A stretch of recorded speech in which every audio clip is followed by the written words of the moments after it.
you a unique fruit. Nobody can copy you. You are never going to lose your salvation ever. He is faithful to answer every prayer.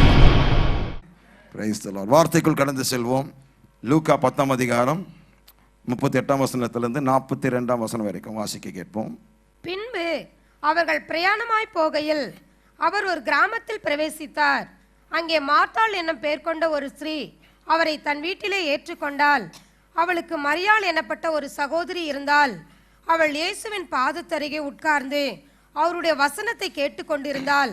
மார்த்தாளோ பற்பல வேலைகளை செய்வதில் மிகவும் வருத்தமடைந்து அவரிடத்தில் வந்து, ஆண்டவரே, நான் தனியே வேலை செய்யும்படி என் சகோதரி என்னை விட்டு வந்திருக்கிறதை குறித்து உமக்கு கவலை இல்லையா? எனக்கு உதவி செய்யும்படி அவளுக்கு சொல்லும் என்றாள்.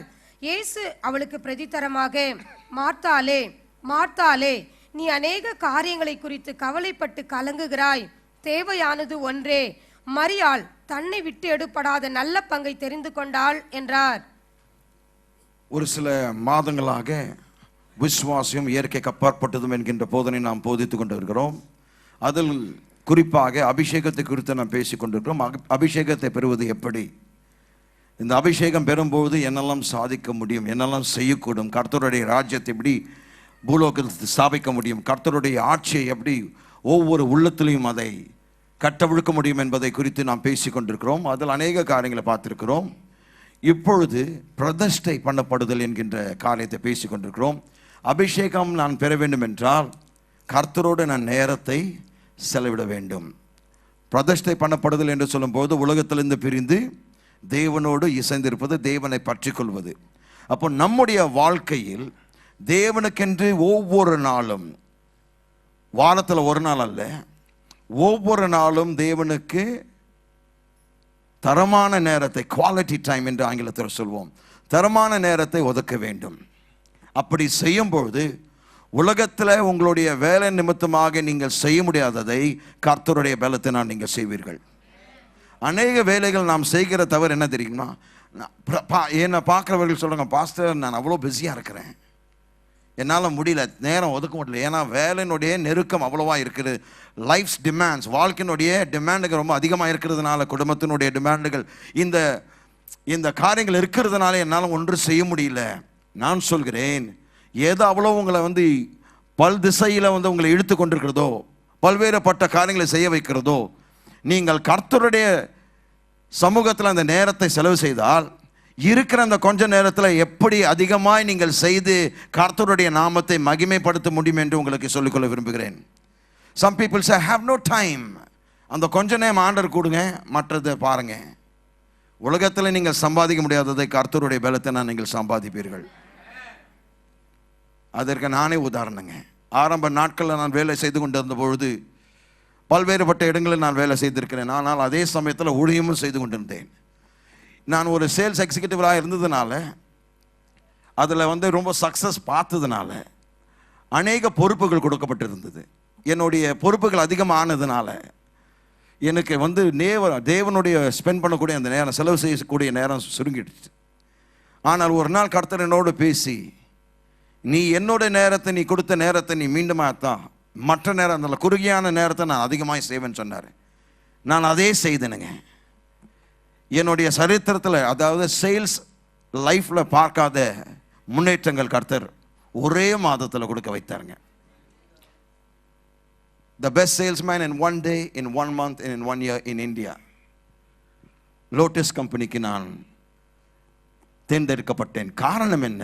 தேவனுக்கு நேரத்தை கொடுக்கும் பொழுது, உலகத்திலிருந்து பிரிந்து கர்த்தருக்கென்று வாடும்போது, அவரோடு இசைந்திருக்கும் போது, அவரை பற்றி கொள்ளும் பொழுது, நான் சொல்கிறேன், அசாதாரணமான விளைவுகள் உங்களுடைய வாழ்க்கையில் நீங்கள் பார்ப்பீர்கள். ஆமென். ஆகவே மரியாளுடைய பயணத்திலிருந்து, மரியாளுடைய வாழ்க்கையிலிருந்து பிரதிஷ்டை பண்ணப்படுதலினுடைய 5 காரியங்கள், ஆங்கிலத்தில் 5 பீக்கள் என்று சொன்னேன். முதலாவது பர்சியூட், பின்பற்றுதல். தேவனை நாம் பின்பற்றி செல்ல வேண்டும். தேவனை பின்பற்றும் பொழுது கர்த்தருடைய அசாதாரணமான வெளிப்பாடுகள், வல்லமை, வரங்கள் அளிக்கப்படுகிறது. தேவனை தேடுவர்களுக்கு ஒரு நன்மையும், அதுதான் பின்பற்றுதல். தேவனை பின்பற்றி போகிறவர்களுக்கு ஒரே ஒரு நன்மை கூட குறைப்படாதுங்க. இருக்கிறீங்களா? ஒரே ஒரு நன்மை கூட குறைப்படாது. அதுதான் நம்ம யோசிக்க வேண்டும். அப்போ தேவனை பற்றிக் கொள்வது எவ்வளவு பெரிய ஒரு விஷயம் பாருங்க. அப்போ பிரதிஷ்டை பண்ணப்படுதல் என்றால் என்ன?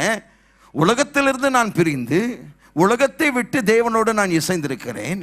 ஆனால் தேவனோடு இசைந்திருக்கும் போது மீண்டுமாய் அந்த உலகத்திற்கு அனுப்பும் போது நான் பாதிக்கிறவனாய், இம்பாக்ட் பண்ணுகிறவனாய் மாறுகிறேன். என்னுடைய சொந்த பலத்தினால் செய்ய முடியாததை கர்த்தருடைய அபிஷேகத்தையும் அவருடைய சமூகத்தினால் நான் செய்ய முடிகிறேன். அப்போ பாருங்க, நம்முடைய வாழ்க்கையில் விளைவுகள் வேண்டும் என்றால் தேவனுடைய பிரசன்னமும் அவருடைய வல்லமையும் அவசியம். ஆகவே பின்பற்றுதல் அவசியம். இரண்டாவது காரியம், பின்பற்றும் பொழுது கர்த்தருடைய சமூகத்தை நாடி தேடும் பொழுது தூய்மையாக்கப்படுகிறீர்கள். அதை சென்ற வாரத்தில் பார்த்தோம். இன்றைக்கு மூன்றாவது காரியத்தை பார்ப்போம். சுருக்கமாய் பேசுகிறேன். இன்றைக்கு மட்டும் சுருக்கமாய் பேசிவிட்டு உங்களை நேரத்தோடு அனுப்பிவிடுவேன், பயப்படாதீங்க. மூன்றாவது காரியம், the third P of consecration is power. வல்லமை. வல்லமை. A powerful life is a life of pursuit. பின்பற்றக்கூடிய ஒரு வாழ்க்கை வல்லமை நிறைந்த வாழ்க்கையாய் எப்பொழுதுமே இருக்கும். A powerful life is a life of pursuit. பின்பற்றக்கூடிய ஒரு வாழ்க்கை, தேவனை பின்பற்றக்கூடிய ஒரு வாழ்க்கை வல்லமை நிறைந்த வாழ்க்கையாய் இருக்கும். அதை எழுதி கொள்ளுங்க. அப்போ தேவனை பின்பற்றவர்கள் அவர்களுடைய வாழ்க்கையில் வல்லமைக்கு குறைவு என்பதே கிடையாது. தேவனுடைய அபிஷேகம் உங்களுடைய வாழ்க்கையின் மேல் பலமாய் இருக்கும். இது வரைக்கும் கர்த்தருக்கென்று நீங்கள் செய்யாத காரியம் நீங்கள் செய்வீர்கள். திரளான ஆத்துமாக்கள், எண்ண முடியாத ஆத்துமாக்கள் நீங்கள் சந்திப்பீர்கள். மக்களுடைய நித்தியத்தை உங்களால் மாற்ற முடியும். எத்தனை பேர் அது சுவாசிக்கிறீங்க? அருமையான சகோதரன் சொன்னார் இல்லையா, அத்தனை சாட்சிகள் சொன்னார் பாருங்க. அவர்களெல்லாம் நித்தியத்திற்கென்று பாதிக்கப்பட்டவர்கள், நித்திய வாழ்வை பெற்றிருக்கிறார்கள். இப்போது அந்த நித்திய ராஜ்யம் அவர்களுக்குள் இருந்து கிரியை செய்து கொண்டிருக்கிறது. இருக்கிறீங்களா? அப்போ பாருங்க, அர்ப்பணிக்கப்பட்டவர்கள், பிரதிஷ்டை பண்ணப்பட்டவர்கள், தேவனை பின்பற்றி செல்கிறவர்கள், தேவனுடைய தூய்மையினால் நிரப்பப்பட்டவர்கள். அடுத்தது அவர்களுக்கு தேவன் கொடுக்கிற காரியம் வல்லமை. ஏன் தூய்மை ஆக்கின பிறகு வல்லமை கொடுக்கிறார்? காரணம், தூய்மை இல்லாவிட்டால் அந்த அதிகாரத்தையும் வல்லமையும் தவறாய் பயன்படுத்திக் கொள்வோம். When we are not pure, we will abuse our power. பரிசுத்தம் இல்லாவிட்டால் இந்த வல்லமையை நாம் சுயநலமான காரியங்களுக்காக பயன்படுத்துவோம். ஆகவே அதை சரி செய்து கொள்ள வேண்டும். முதலாவது கவனிக்க வேண்டும், தேவனோடு இல்லாதவர்களிடத்தில் அவர்களை பார்த்து பிசாசு ஒரு காலமும் விட்டு ஓட மாட்டான். தேவனோடு இருக்காதவர்களை பிசாசு பார்க்கும்போது அவங்களை விட்டு ஓட மாட்டான். அது மட்டும் இல்லை, மறைவிடத்தில் தங்காதவர்களிடத்தில் பிசாசு அவங்களை பார்த்து ஓடவே மாட்டான். உன்னதமானவர்களுடைய மறைவில் இருக்கிறவன். அப்போ மறைவிடத்திற்கு நாம் செல்ல வேண்டும். மறைவிடத்தில் வாழ்கிறவன் இந்த பூலோகத்தை கலக்குவான், சரித்திரத்தை படைப்பான். அதுதான் முக்கியம். பாருங்க, மறைவிடத்தில் நீங்கள் இருக்க வேண்டும். மறைவிடம் என்று சொல்லும் பொழுது மறைவிடம் என்றால் என்ன? கொலோசியர் 3ஆம் அதிகாரம் 1ஆம் வசனம். கொலோசியர் 3:1. மறைவிடம் என்றால் என்ன? தேவனுடைய மறைவிடம். அந்த மறைவிடம் என்ன என மோசே சொல்கிறார் சங்கீதம் 91. உன்னதமானவருடைய மறைவில் இருக்கிறவன் தங்குவான் என்று சொல்லப்பட்டிருக்கிறது. அநேக ஆசீர்வாதங்கள் இருக்கிறது, அநேக அற்புதமான காரியங்கள் நடைபெறுகிறது. ஆனால் முதலாவது என்ன சொல்கிறார்? உன்னதமானவருடைய மறைவிடத்தில் தங்குறவன். அந்த மறைவிடம் என்ன என்றால் என்ன? கொலோசியர் 3:1. நீங்கள் கிறிஸ்துவுடன் கூட எழுந்தது உண்டானால் கிறிஸ்து தேவனுடைய வலது பாசத்தில் வீற்றிருக்கும் இடத்தில் உள்ள மேலானவைகளை தேடுங்கள். வாசிங்க, தொடர்ந்து வாசிங்க. பூமியில் உள்ளவைகள் அல்ல, மேலானவைகளையே நாடுங்கள். ஏனென்றால் நீங்கள் மரித்தீர்கள், உங்கள் ஜீவன் கிறிஸ்துவுடனே தேவனுக்குள் மறைந்திருக்கிறது. அப்போ நம்முடைய மறைவிடம் எதுங்க? கிறிஸ்து. கிறிஸ்து என்கின்ற மறைவிடத்தில் நான் இருக்கும்போது, கிறிஸ்துவனுடைய பிரசன்னத்தில் இருக்கும்போது, அதுதான் என்னுடைய மறைவிடம். மறைவிடத்தில் இருக்கிறவன் நிச்சயமாக அவன் வெளியே வரும்போது பிசாசு சல்யூட் அடிப்பான், விட்டு ஓடுவான். சல்யூட் கூட அடிக்க மாட்டான், விட்டு ஓடுவான். எந்த வழி சுருக்கமான வழி துரிதமாய் ஓட முடியுமோ அந்த வழி தான் தேடுவான். ஏன்? நீங்கள் கர்த்தருடைய சமூகத்தை விட்டு வெளிவரும்போது தேவ பிரசன்னம் உங்கள் மீது இருக்கும். ஹல்லேலூயா. மறைவிடத்தில் இருக்கிறவன் வித்தியாசமானவன். மறைவிடத்தில் வாழ்கிறவன் பிசாசு பார்த்த உடனே பயப்படுறான். ஹலோ, இருக்கிறீங்களா? சீஷர்களுடைய தைரியத்தை பார்த்து மக்கள் அவர்கள் சொன்ன சாட்சி என்ன தெரியுமா? இவர்கள் இயேசு கிறிஸ்துவோடு இருந்தார்கள். அவர்களுடைய தைரியத்தையும் அவர்களுடைய அபிஷேகத்தை பார்த்த உடனே புறஜாதி மக்கள், ரட்சிக்கப்படாத மக்கள், சீஷர்களை கொடுத்து அவர்கள் கொடுத்த சாட்சி என்ன? இந்த படிப்பறிவில்லாத மக்கள் இயேசு கிறிஸ்துவோடு இருந்திருக்கிறார்கள், ஆகவே தான் இதை செய்கிறார்கள். அப்போ பாருங்க, கிறிஸ்துவுக்குள் இருக்கிற ஒரு மனுஷன் அரும் பெரும் சாதனைகள் கர்த்தருக்கென்று செய்ய முடியும். அப்போ நம்முடைய வாழ்க்கையில் வல்லமை வேண்டும் என்றால் கர்த்தருடைய சமூகத்தில் மட்டும் அது கிடைக்கும். இருக்கிறீங்களா? நீங்க பிசாசை காட்டலாம், அவனை சபிக்கலாம், அவனை கடந்து கொள்ளலாம், நீ அவனை கட்டவிடுக்கலாம், நீ போன் துரத்தலாம், நீ ஆயிரக்கணக்கான காரியங்களை செய்யலாம். அவன் சொந்த பலத்தில் செய்தான், அவன் இம்மையால கூட அசைய மாட்டான். இருக்கிறீங்களா? நீங்க எவ்வளோ கூச்சல் போடுங்க, பல்ல கடிச்சிட்டு சொல்லலாம், உன்னை கட்டுறேன் பிசாசை, நகரவே மாட்டான். உங்க சொந்த பலத்தினால் அதை செய்தால் நடக்காது. ஆனால் அவன் ஓடனா என்ன செய்ய வேண்டும்? அவன் ஒன்றுக்கு மட்டும்தான் செவி கொடுப்பான். ஒன்றுக்கு தான் அவன் மறுபத்தில் கொடுக்கிறான், கர்த்தருடைய பிரசன்னத்தை.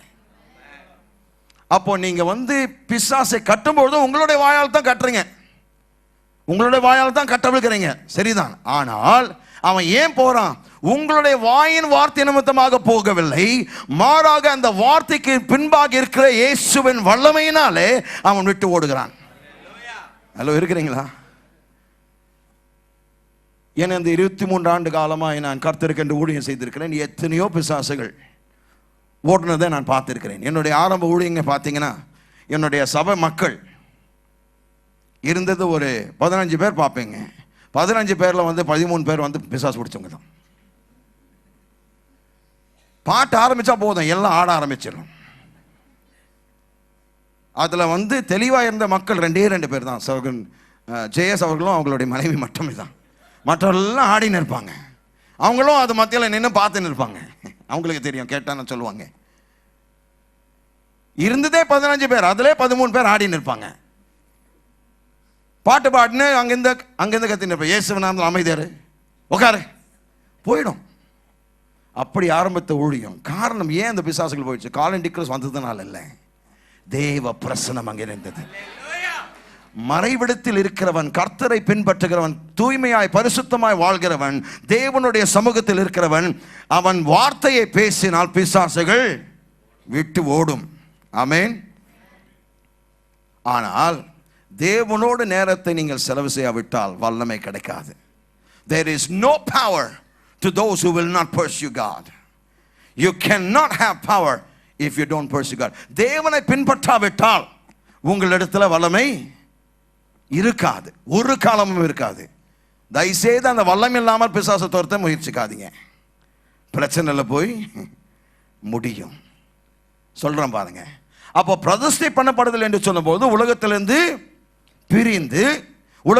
பிரிந்து என்று சொல்லும்போது வேலை, உங்களுடைய உறவுகள், வியாபாரம், மற்ற உங்களுடைய படிப்பு, எந்த காரியம் தேவனுடைய பிரசன்னத்திலிருந்து உங்களை இழுத்து விடுகிறதோ. இப்போ நான் உங்களை எல்லாம் வேலை விட்டு சொல்ல இல்லை, படிக்காதன்னு சொல்லல, இல்லை வீட்டில் குடும்பங்களை கவனிக்காதன்னு சொல்ல. ஆனால் 24 மணி நேரம் அதற்கு செலவு செய்ய முடியாது. ஏனென்றால் நாம் நித்தியமானவர்கள். நமக்குள் ஆவி மனிதன் ஒருவன் இருக்கிறான். அவன் தேவனுடைய சாயலும் தேவனுடைய ரூபத்திலும் உண்டாக்கப்பட்டிருக்கிறான். அவனுக்கு தேவனோடு ஒரு ஐக்கியம் தேவைப்படுகிறது.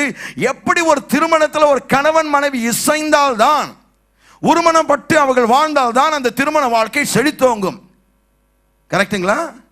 அங்க பேச்சுவார்த்தையே கிடையாதுன்னு வச்சுங்களேன், அவங்களுடைய திருமண வாழ்க்கை ஒரு நரகமாக இருக்கும். ஆனால் அந்த உறவை நாம் வளர்த்துக்கொள்ள வேண்டும் என்றால் என்ன செய்ய வேண்டும்? ஐக்கியப்பட வேண்டும், ஐக்கியம் கொள்ள வேண்டும். அப்ப ஐக்கியப்படும் போது அந்த ஆவிக்குரிய மனிதன் போஷிக்கப்படுகிறான். ஆகவே நாம் ஆவிகளாய் இருக்கிறோம். ஆவி ஒரு சரீரத்தில் வாழ்ந்து கொண்டிருக்கிறது. இந்த சரீரத்தில் நான் வேலை செய்ய வேண்டும் என்றால், சிறப்பாய் வேலை செய்ய வேண்டும் என்றால் என் ஆவி தேவனோடு இசைந்திருக்க வேண்டும்.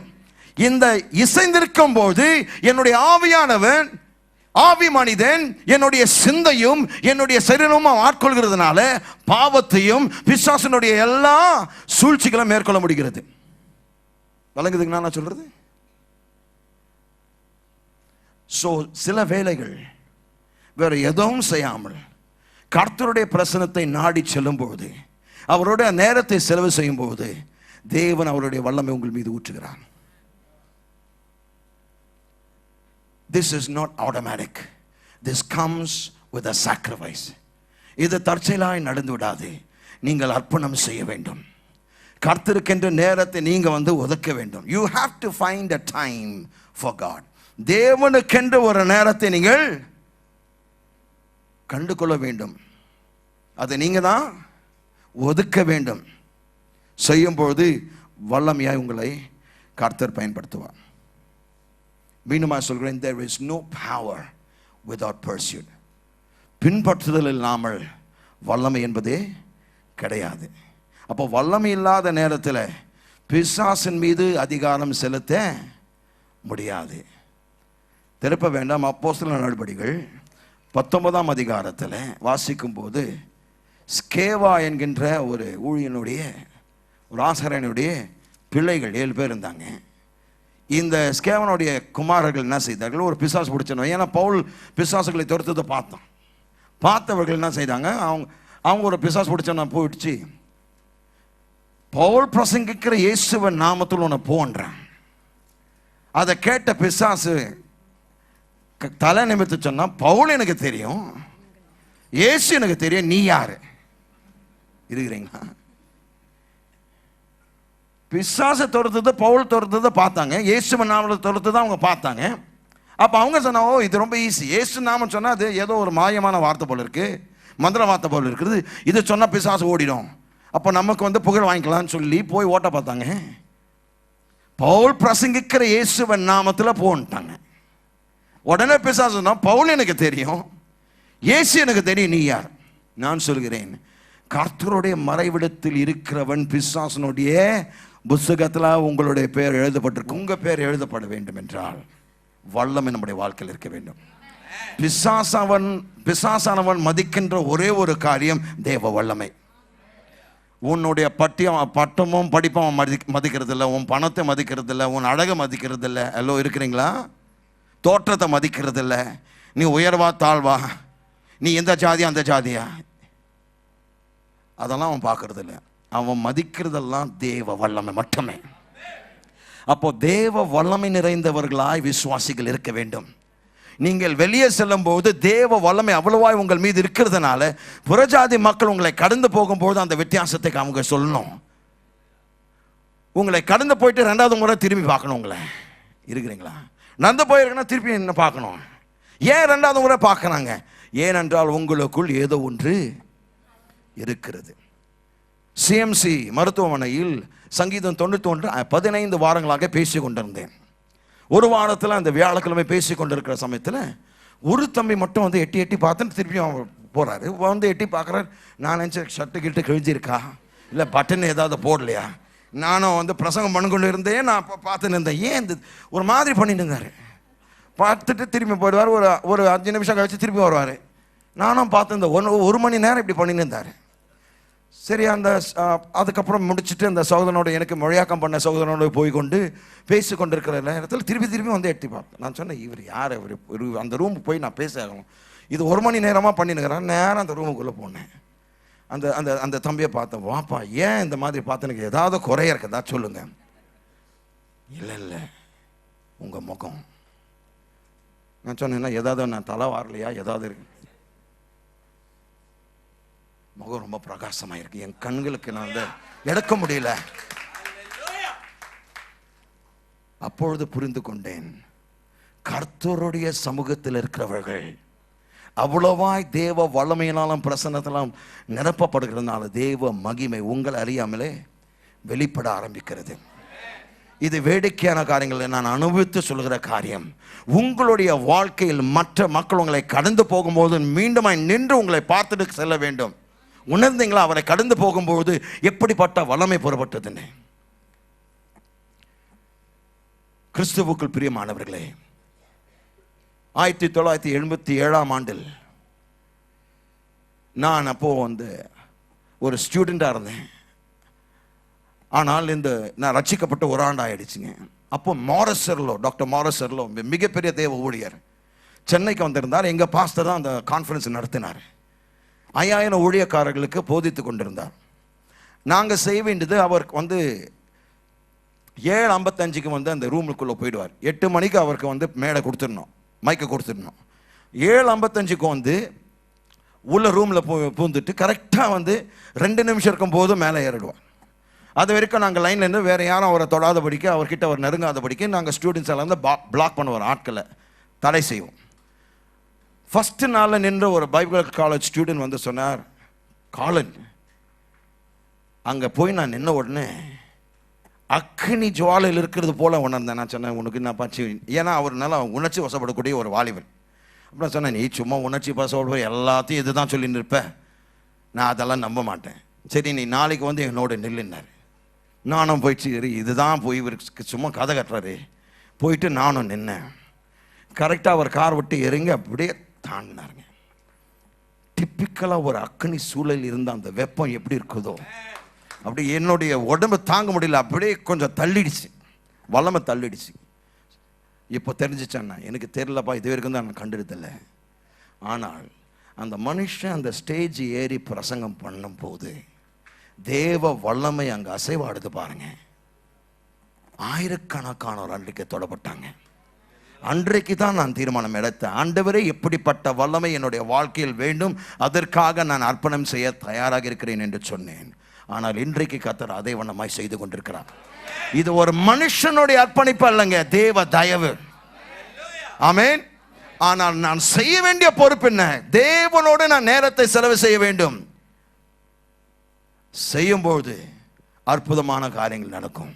இவங்க பிசாசை துரத்த பார்த்தாங்க, பிசாசு இவங்களை விரட்டி அடிச்சிட்டான். எப்படி அடிச்சான்? துண்டகான துணியான ஓடினாங்க வெளியே. ஏன்? வல்லமை இல்லாமல் பிசாசின் இடத்துல சாவகாசமே வச்சுக்கவே கூடாது. எழுதி கொள்ளுங்க. In order to have power, you have to be with God. You must be with God. வல்லமை தேவைப்படும் என்றால், நீங்கள் வல்லமை பெற வேண்டும் என்றால் தேவனோடு நீங்கள் இருக்க வேண்டும். வல்லமை பெற வேண்டும் என்றால் தேவனோடு நாம் இருக்க வேண்டும். அப்பொழுதுதான் தேவனுடைய வல்லமை பெற முடியும். கவனிங்க, கர்த்தருக்கென்று சில காரியங்கள் சில காரியங்களை செய்கிறோம்ல, சில வேலைகள் செய்கிறோம்னா அது குறித்து பேசல. என்ன காரியங்களை செய்கிறோம்? கர்த்தருக்காக கரங்களை உயர்த்துறோம், கரங்களை தட்டுகிறோம், பாட்டு பாடுறோம், நடனம் ஆடுறோம். நான் அது குறித்து பேசல. நாம் பேசுகிற காரியம் கர்த்தருக்கென்று தரமான நேரத்தை கொடுப்பது மட்டுமே. இன்றைக்கு என்னுடைய பிரசங்கத்தினுடைய சுருக்கமே இதுதான். தேவனோடு நேரம் செலவிடுவர்கள் வல்லமையினால் நிரப்பப்பட்டிருப்பார்கள். எழுதி கொள்ளுங்க, தயவுசெய்து எழுதி கொண்டு போய் அதை பிரயாசப்படுங்க, அதை அபியாசப்படுத்துங்க, அதை செயல்படுத்துங்க. ஒரு வாரத்தில் அந்த வித்தியாசத்தை நீங்கள் பார்ப்பீங்க. கர்த்தருடைய சமூகத்திலிருந்து நீ புறப்பட்டு செல்லுங்க. செல்லாமல் இது வரைக்கும் செய்ததை பாருங்க, உங்களுக்கு அந்த வித்தியாசம், அந்த வேறுபாட்டை நன்றாகவே தெரியும். நீங்க மற்ற வேலைகள் செய்வதற்கு முன்பாக முதலாவது கர்த்தருடைய சமூகத்தில் வந்து ஒதுக்கு பாருங்க. உங்களோட வாழ்க்கை அசாதாரணமான ஒரு வாழ்க்கையாய் மாறிவிடும். தெய்வீக ஆலோசனைகள் கர்த்தர் உங்களுக்கு அளிப்பார். இடமாற்றம் செய்யக்கூடிய அபிஷேகம் உங்களுடைய வாழ்க்கையில் கட்டவிழ்க்கப்படும். வியாதியஸ்தர்கள் சுஸ்தமாக்கப்படுவார்கள். பிசாசினால் பிடிக்கப்பட்டவர்கள் குணமாக்கப்படுவார்கள். இது தேவனுடைய சபை மீது விழுந்திருக்கிற பொறுப்பு. பிரியமானவர்களே, இது ஒரு சில ஊழியக்காரர்கள் செய்யக்கூடிய காரியம் அல்ல. எல்லா விசுவாசிகளுக்கு கொடுக்கப்பட்ட வல்லமை, அதிகாரம். என் நாமத்தினால் பிசாசுகளை யார் துரத்துவார்கள்? அந்த வசனத்தை வாசிக்கும் பொழுது விசுவாசிகளால் நடக்கும் அடையாளங்கள் ஆவன. எத்தனை பேர் இங்கே விசுவாசிகள்? உங்களால் நடக்கக்கூடிய அடையாளங்கள் இவைகள். வியாதியஸ்தர்கள் மீது அவர்கள் கைகளை வைப்பார்கள், அப்பொழுது அவர்கள் ஒரு வேலை சொஸ்தமாவார்கள். ஒரு வேலை மூடு பொறுத்து அப்படியே சொல்லப்பட்டிருக்கிறது. வியாதியஸ்தர்கள் மீது கைகளை வைப்பார்கள், அப்பொழுது அவர்கள், ஆப்ஷனே கிடையாது. நீங்க வியாதியஸ்தர்கள் மீது கைகள் வைத்தால் சுகமாக்கப்படுவார்கள். அதான் வேதம் சொல்கிறது. ஆமென். தரமான நேரத்தை தேவனிடத்தில் நாம் செலவு செய்யும் பொழுது நிச்சயமாக அரும்பெரும் காரியங்களுக்கு நடக்கும். சிலர் கேட்குறாங்க, ஆண்டவரே உமக்கு நான் என்ன கொண்டு வரட்டும் ஆண்டவரே? நான் என்ன பாடல் பாட நீங்க விரும்புறீங்க ஆண்டவரே? நான் உமக்கு என்ன செய்யட்டும்? கர்த்தருடைய பதில் என்ன தெரியுமா? நீ ஒன்றும் செய்ய தேவையில்லை, என்னோடு இன்னும் கொஞ்சம் நேரத்தை செலவு செய். என்னோடு இன்னும் கொஞ்சம் நேரத்தை செலவு செய். மற்ற எல்லா வேலைகள் கொஞ்ச நேரம் பொறுமையாக இருக்கட்டும், ஆனால் நீ எனக்கு இன்னும் கொஞ்சம் நேரத்தை, இன்னும் சிறிது நேரத்தை என்னோடு இருன்றார். இதை நான் தியானம் பண்ணி ஆண்டவர் இந்த வார்த்தை இந்த ஸ்டேட்மெண்ட்டை கொடுத்த பொழுது என்னை அப்படியே உருக்குலைய வைத்தது. பல கோடி தேவ தூதர்கள் அவரை ஆராதிக்கவும் அவருக்கு பணிவிடை செய்யவும் அவரை தொழுது கொள்ளவும் இருக்கும்போது வெறுமையான பாத்திரனாகி என்னை பார்த்து அவர் சொல்கிறார், உன்னிடத்துல நான் காசு பொருள் வேற எதுவும் கேட்கல, நான் கேட்கறது என்னோட நீ நேர செலவு செய். I mean, it brought me to tears. It broke me like anything last week. சென்ற வாரத்தில் இதை எடுத்த பொழுது கர்த்தர் இப்படிப்பட்ட ஒரு வேண்டுகோள் மனிதருக்கு முன்பாக வைக்க முடியுமா? அவருக்கு என்ன தேவை? அவருக்கு என்ன குறை இருக்குதுங்க? பல கோடி விசுவாசிகள் ஏற்கனவே பரலோகத்தில் இருக்கிறவர்கள், பழைய ஏற்பாட்டு விசுவாசிகள், தேவ தூதர்கள், சேராபின்கள், கேருபன்கள் எல்லாமே அவருக்கு இருக்கும்போது ஏன் என்னுடைய உறவை கேட்கிறார்? ஏன் மற்ற வேலையை நிறுத்திட்டு என்னோடு இன்னும் கொஞ்சம் நேரம் கொடுக்க முடியுமான்னு கேட்கிறாரே, ஏன் கேட்க வேண்டும்? உறவு. நம்முடைய அந்தஸ்தை விட, நம்முடைய படிப்பை விட, நம்முடைய பணத்தை விட நம்ம எதிர்பார்க்கிறாங்க. He doesn't want your money, he wants you. He doesn't want your fame and your talents and your giftings. He doesn't want your silver and gold. He wants you.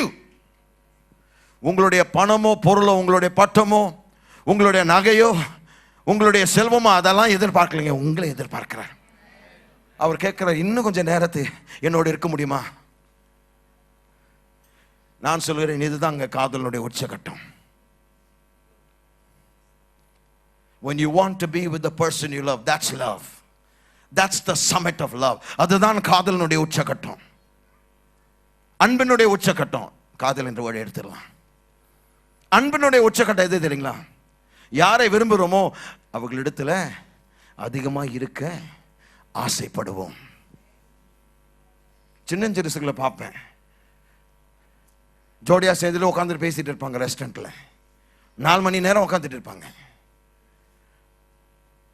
அப்போ சொல்லுவாங்க, டைம் ஆயிடுச்சு நான் போகணும் வீட்டுக்கு. அம்மா தேடுவாங்க, நம்ம பிரியணுமா? இங்கேயே உட்காரலாமே, பிரியணுமான்னு கேட்பாங்க.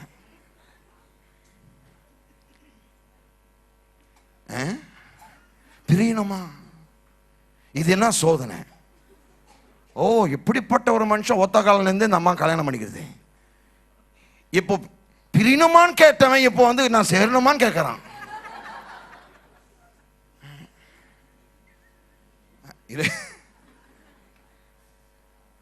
பாருங்க, அன்பில் இருக்கும் போது எல்லாம் வந்து இருதயத்தில் பட்டாம்பூச்சி மாதிரி படபட படபடன்னு ஆடின்னு இருந்துச்சுங்க. திருமணமான உடனே படபட வந்து லொடலோட ஆயிடுச்சுங்க. ஆனால் ஒரு முக்கியமான பாயிண்ட் அவங்களுடைய வாழ்க்கையில் நோட் பண்ணோம்.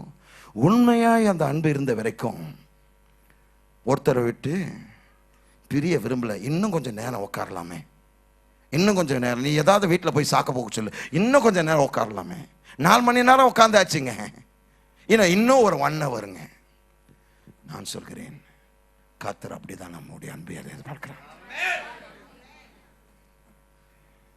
தன் நேரத்தை மட்டும் இல்லைங்க, இயேசு தம்மையே ஒப்பு கொடுத்தார்.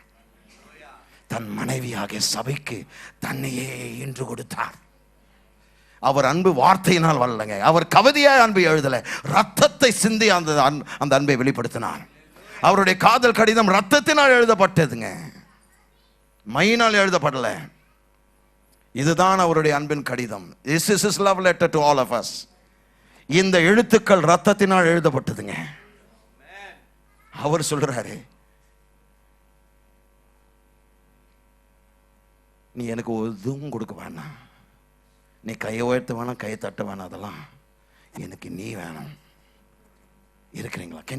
Can you feel Can you feel the beat that I'm feeling today? Are you able to understand my flow? நான் எந்த இடத்திலிருந்து உங்களோடு பேசி கொண்டிருக்கிறேன் என்று உங்களால் உணர முடிகிறதுங்களா? எவ்வளோ அன்புள்ளவர் இப்படி கேட்பாருங்க.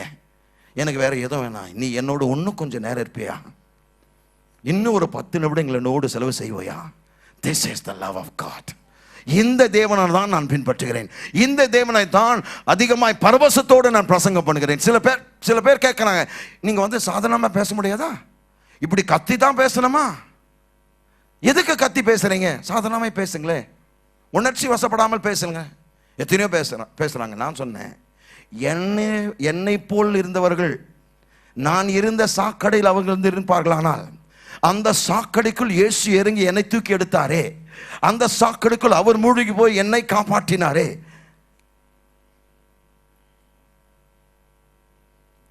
சென்னையினுடைய வெள்ளத்தில் நடந்த எத்தனையோ சம்பவங்கள், மற்றவர்களுடைய உயிரை காப்பாற்றி அநேகர் தங்கள் உயிரை இழந்தாங்க. அவங்களை பெரிய ஹீரோக்களாக நியூஸ் ஃபுல்லாக போட்டாங்க. அவங்களை வாழ்த்தினாங்க, அந்த குடும்பத்துக்கு மரியாதை செலுத்தினார்கள், கனப்படுத்தினார்கள். ஆனால் நான் சொல்கிறேன், 2000 வருடங்களுக்கு முன்பாக என்னுடைய உடையான சேற்றிற்குள் மகா பரிசுத்தம் உள்ளவர், பாவத்தை காணாத சுத்த கண்ணராய் இருக்கிறவர், அவர் அவ்வளோ பரிசுத்தமாக இருக்கிறதுனால அவர் பாவத்தை பார்க்க கூட முடியல. ஆனால் பாவம் ஆக்கப்பட்டாருங்க. பாவத்தை தன் கண்களினால் பார்க்க முடியாத தேவன் என் பாவத்தை சுமந்து நான் இருந்த அந்த துர்நாற்றத்திற்குள் இறங்கி என்னுடைய சாக்கடையிலிருந்து என்னை மீட்டெடுத்து என்னை ரட்சித்து என்னை நறுமணமாக்கி என்னை ஒரு சுவிசேஷத்தின் மகனாய் மாற்றினாரே. அந்த அன்பை நான் ருசித்திருக்கிறேங்க. ஆகவே தான் நான் அவ்வளவு பரவசப்படுகிறேன், ஆகவே தான் உணர்ச்சிவசப்படுகிறேன். இப்படிப்பட்ட அன்பை குறித்து நான் எப்படிங்க மௌனமாய் நின்று ஒரு பொம்மை மாதிரி பிரசங்கம் பண்ண முடியாது? என்னால் முடியவே முடியாது. To whom much is forgiven, he will love much.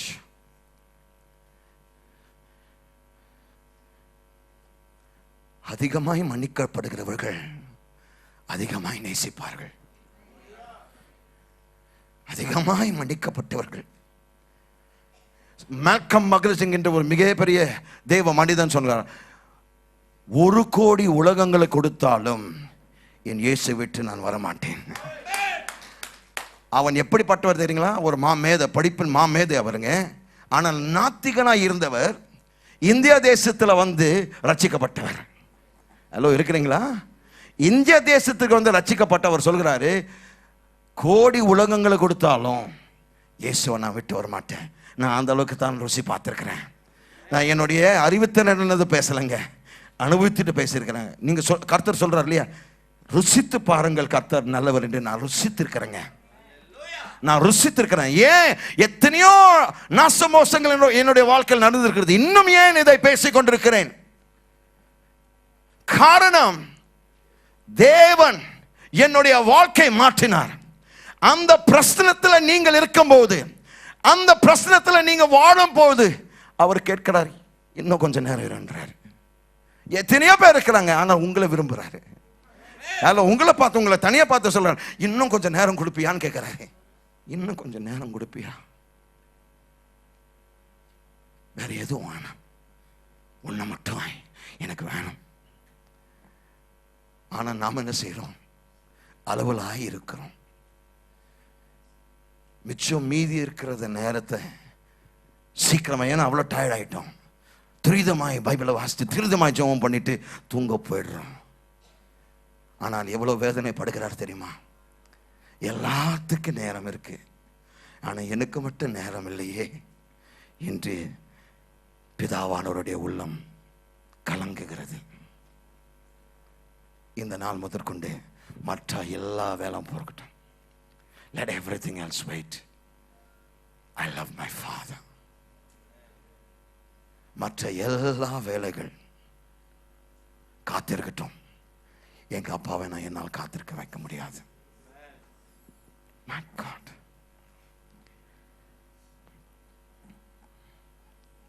Will you be with me a little longer? இன்னும் கொஞ்ச நேரம் என்னோடு இருப்பாயா? இன்னும் கொஞ்ச நேரம் என்னோட செலவு செய்வாயா?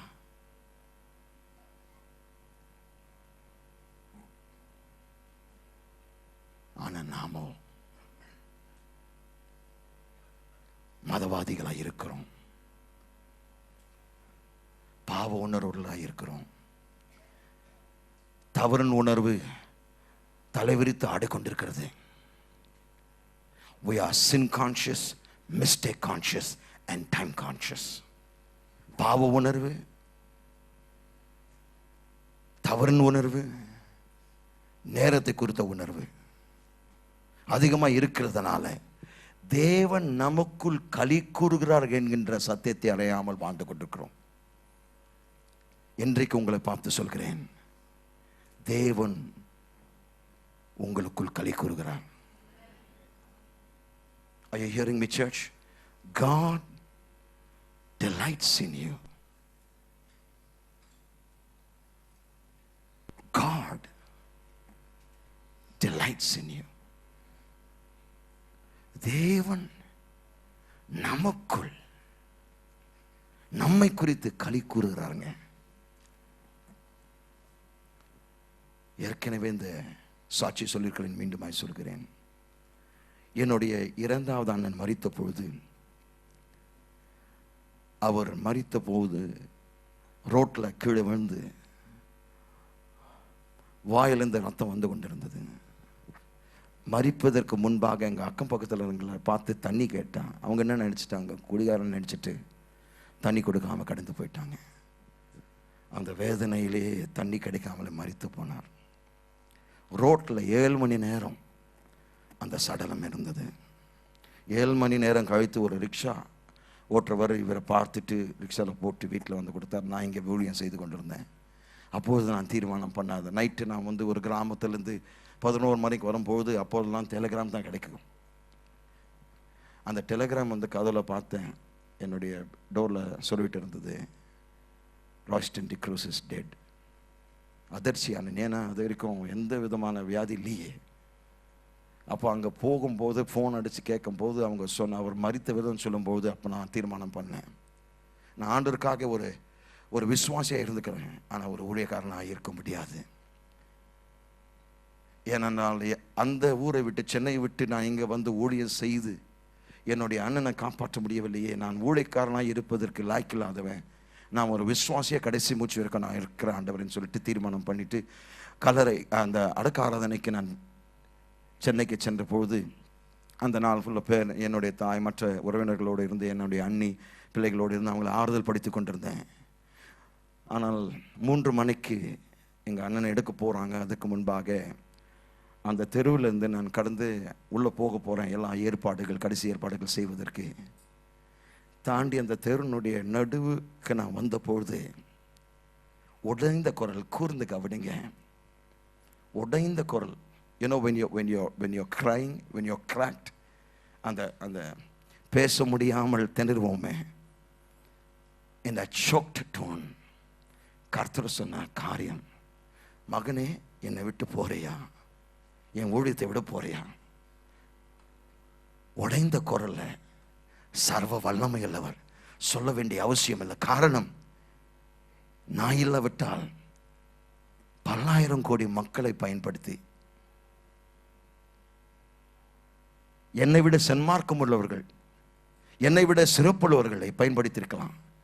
ஆனால் என்னை பார்த்து சர்வ வல்லமையுள்ள தேவன் கேட்ட கேள்வி என்ன தெரியுமா, மகனை என் ஊழியத்தை விட்டு போறியா.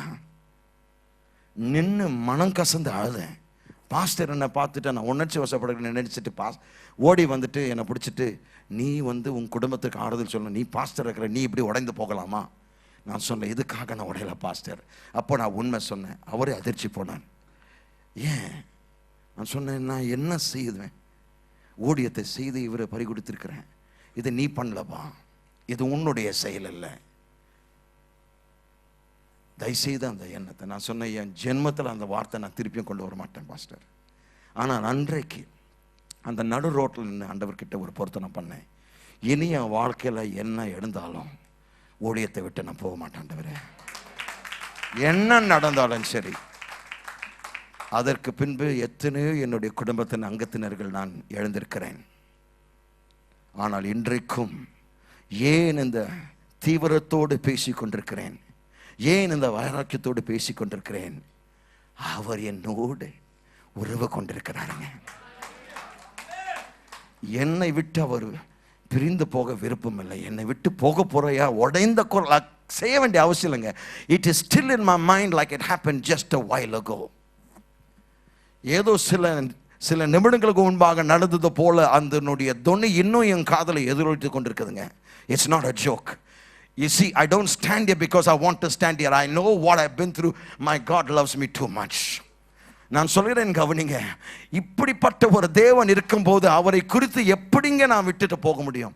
நான் மன்னிப்பு கேட்ட ஆண்டர்கிட்ட வந்த பிறகு, அந்த அர்ப்பணிப்போட வந்த பிறகு இந்த சபை வளர ஆரம்பித்தது. கர்த்தர் நல்லவருங்க. அவரை போல் ஒரு தேவன் இந்த உலகத்தில் கிடையாதுங்க. அடிச்சு சொல்லவே என அனுபவித்திருக்கிறேன். அவர் கேட்கிறார், என்னோடு இன்னும் கொஞ்சம் நேரம் இருப்பாயா? Let's do it today. Let's do it today. God delights in you. தேவன் உங்களுக்குள் களி கூறுகிறார், உங்கள் மீது களி கூறுகிறார்.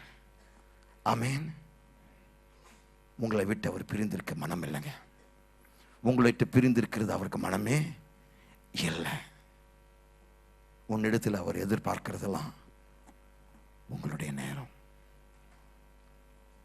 இந்த நாளில் நாம் பொருத்தனை பண்ணுவோம். ஆண்டவரே, என்னுடைய வாழ்க்கையின் ஒவ்வொரு நாளிலும் உமக்கென்று ஒரு நேரத்தை நான் ஒதுக்குவான். ஆண்டவரே,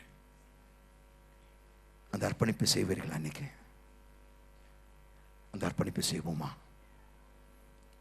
இந்த அருமையான சகோதரர்கள், அவங்கெல்லாம் ப்ரொஃபஷனல்ஸ், பிஸ்னஸ்மேன். கிடைக்கிற நேரத்தில் ஓடி போய் செல்ல முடியாத இடங்களில் தங்களுடைய வாழ்க்கைகளை பணிய வைத்து வேதத்தை போய் அந்த இடத்துல வைக்கிறார்கள்.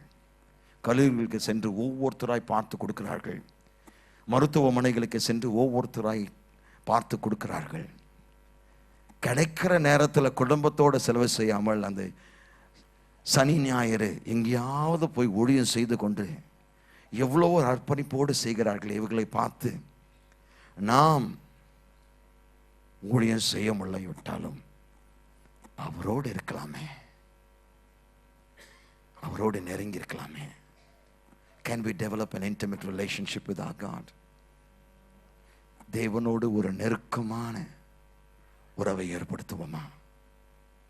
அடுத்த முறை அந்த நேரத்தை நீங்க ஒவ்வொரு நாள் குறிப்பிடுகிற அந்த நேரத்தை நீங்க மற்ற எல்லாவற்றை விட்டு அந்த அறைக்குள் அவரோடு செலவு செய்யும்படியாக நீங்கள் போகும்போது அந்த புன்னுருவில் இருக்கிறதே ஆச்சரியம், ஆச்சரியம். எத்தனையோ பேர் தங்கள் மனைவி புருஷனுக்கு எத்தனையோ தியாகங்கள் செய்கிறார்கள். நான் கேட்கிறேன், தேவன் கேட்கிறது ஒரு தியாகம் அல்ல, ஒரு உறவு.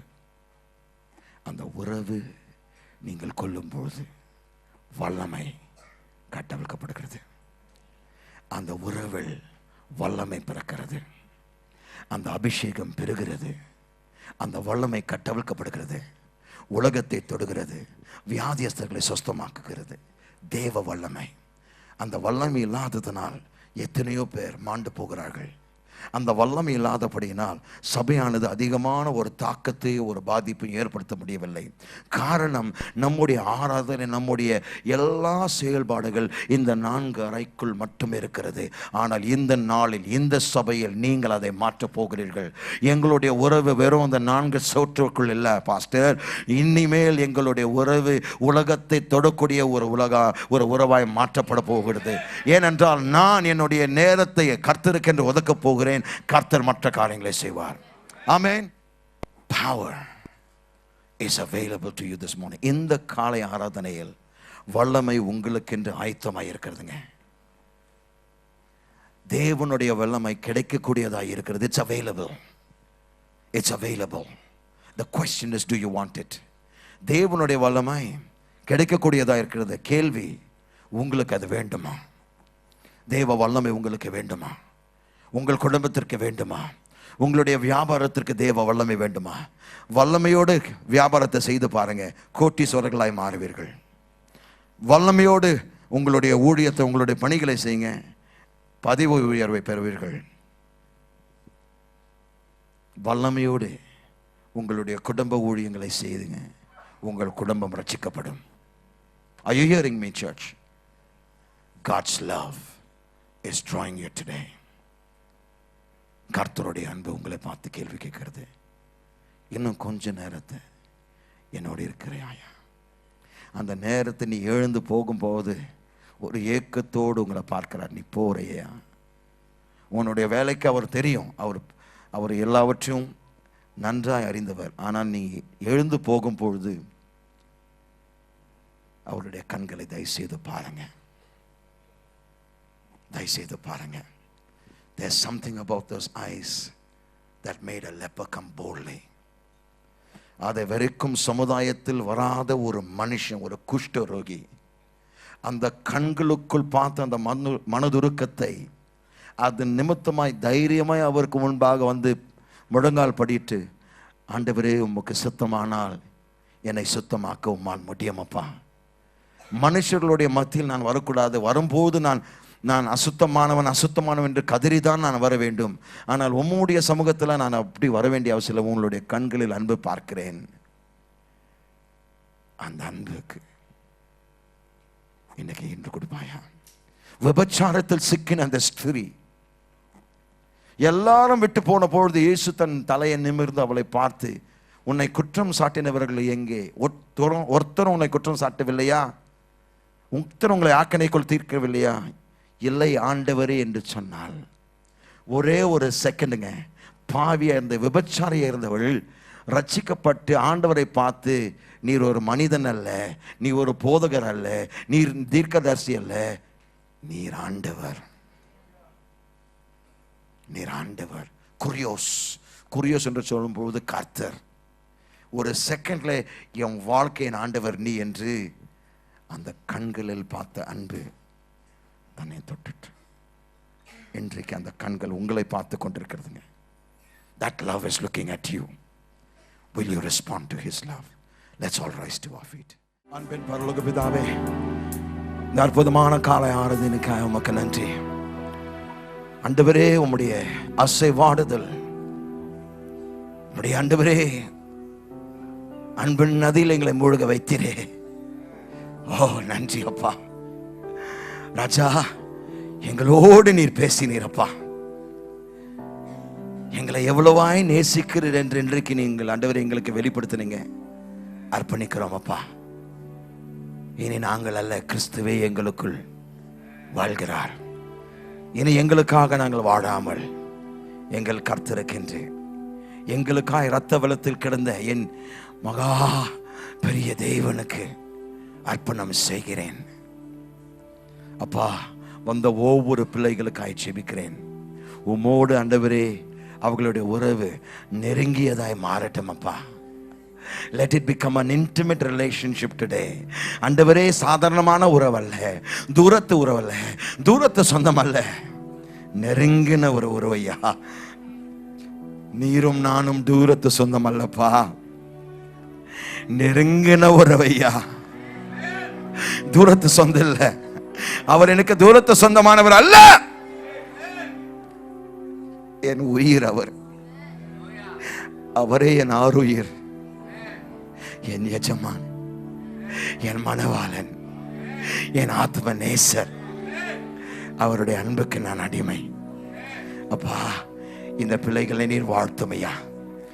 ஆண்டவரே, அர்ப்பணம் செய்த ஒவ்வொரு பிள்ளைகள் ஆண்டவரே அர்ப்பணம் செய்து விட்டார்கள், ஆனால் தொடர்ச்சியாய் அதை செய்ய பலன் தாருமையா. ஒவ்வொரு நாள் இடைவிடாமல் ஆண்டவரே இந்த கொடுக்கிற நேரத்தை தவறாமல் கொடுக்க எங்களுக்கு பலன் தாரும் ஆண்டவரே. பிசாசு கொண்டு வர நெருக்கடிகள் ஆண்டவரே எங்களை அந்த நேரத்திலிருந்து இழுத்து போகாதபடிக்கு நீர் எங்களுக்கு ஆண்டவரே நேரத்தை அமைத்து கொடுக்க வேண்டும் நான் ஜெபிக்கிறேன் அப்பா. ஆண்டவரே, நாங்கள் அர்ப்பணம் செய்திருக்கிறோம், அதை காக்க எங்களுக்கு ஆண்டவரே புதிய கிருபையும் தயவையும் தாரும் ஐயா. தொடர்ச்சியாய் நாங்கள் அதை செய்ய விரும்புகிறேன் அப்பா. ஏதோ ஒரு சில நாட்கள் அல்ல, இல்லை ஆண்டவரே உணர்ச்சி இருக்கிற நாள் வரைக்கும் அல்லப்பா. இந்த ஆண்டவரே நாங்கள் எடுத்த இந்த முடிவு எங்கள் உயிர் போகிற நாள் மட்டும், அல்லது உம்முடைய ஆண்டவரே ரகசிய வருகை மட்டும் நிலைத்திருக்கும்படியாக எங்களுக்கு உதவி செய்யும் அப்பா. வந்த ஒவ்வொரு பிள்ளைகளுக்காய் ஜெபிக்கிறேன், குடும்பங்களுக்காய் ஜெபிக்கிறேன், தனிப்பட்டவர்களுக்காய் ஜெபிக்கிறேன். அற்புதங்களை செய்யும் அப்பா. ராஜா, உம்முடைய பிரசன்னத்திலிருந்து தூய்மை மட்டும் அல்லப்பா, உம்முடைய பிரசன்னத்திலிருந்து கர்த்தாவே வல்லமை வருகிறதே. சூழ்நிலைகளை மாற்றக்கூடிய வல்லமை இறங்கட்டும் அப்பா. மாற்றப்பட முடியாத சூழ்நிலைகள் இன்றைக்கு மாறட்டும். தீராத நோய்கள் இன்னைக்கு குணமாக்கப்படட்டும். மலை போன்ற பிரச்சனைகள் ஆண்டவரை மறைந்து போகட்டும். கரடுமுரடான பாதைகள் செம்மையாக்கப்படட்டும். கோணலான வழிகள் தேராக்கட்டும். மலைகளும் குன்றுகளும் கர்த்தாவே பள்ளத்தாக்குகளை போல் மாறட்டும், சமபூமியாய் மாறட்டும். ஸ்தோத்திரம். அற்புதங்கள் ஒவ்வொரு பிள்ளைகளுடைய வாழ்க்கையில் இந்த நிமிஷத்தில்ப்பா விசுவாசித்து இந்த ஜெபத்தில் கலந்து கொள்கிற ஒவ்வொரு பிள்ளையினுடைய வாழ்க்கையில் அவர்கள் எதிர்பார்க்கிற அற்புதத்தை இப்பொழுது நசரேயனாகிய இயேசு கிறிஸ்துவின் நாமத்தில் கட்டவிக்கிறேன். நாமத்தை பிரஸ்தாபப்படுத்தும் சகல துதி கன மகிமை உமக்கு செலுத்துகிறோம். இயேசுவின் இன நாமத்தில் ஜெபிக்கிறோம் எங்கள் நல்ல பிதாவே, ஆமென். கர்த்தராகிய இயேசு கிறிஸ்துவின் கிருபையும் பிதாவாகிய தேவனுடைய அன்பும் பரிசுத்த ஆவியினுடைய அன்யோன்ய ஐக்கியம் எப்பொழுதும் உங்கள் அனைவரோடும் இருப்பதாக. ஆமென்.